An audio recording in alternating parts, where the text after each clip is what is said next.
College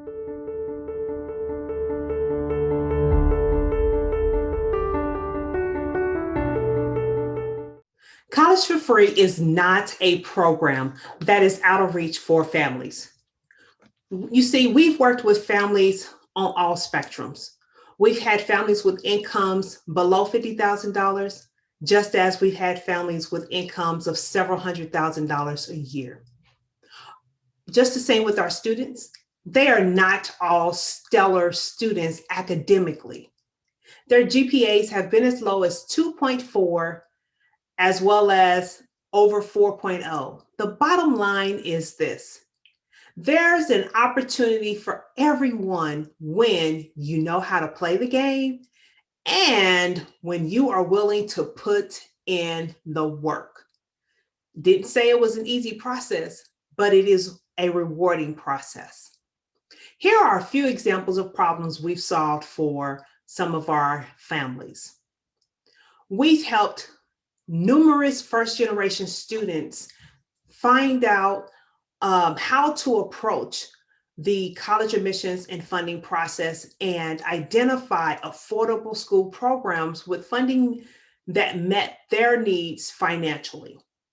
We've also worked with families who had 529s in place for their kids to establish a strategy that allowed them to identify a school that provided the funding needed so they didn't have to use the 529 to pay for their child's college. They were able to reserve it for their graduate school studies. Another problem we've been able to solve was working with our students, providing career coaching, helping them to identify career pathways that earn them a livable wage upon graduation.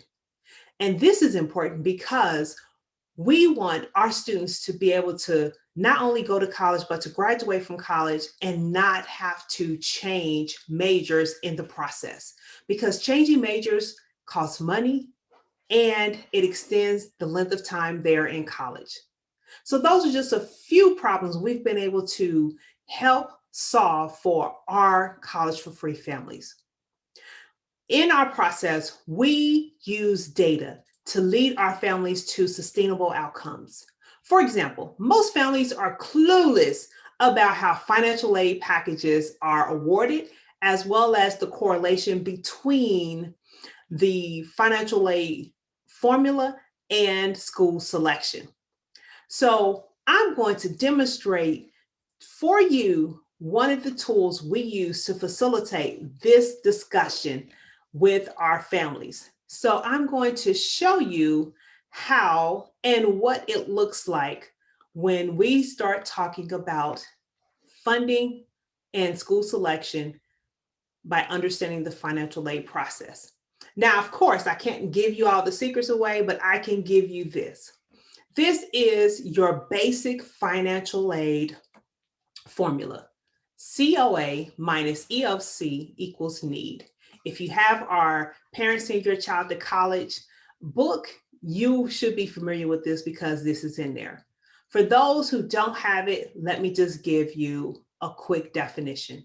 COA stands for cost of attendance, and that's what you see defined over here. So this is how much it costs to attend that school. EFC is expected financial contribution. In layman's terms, this is the amount of money the government says you parents can contribute to your child's college education. Now, let me just give you, let me hip you to a little secret. That number is usually way off. It's nowhere near close what you know you can actually contribute to the process. So you need to be prepared for a number that is, in your mind, unrealistic. But getting back to this formula, COA minus EFC is equal to need.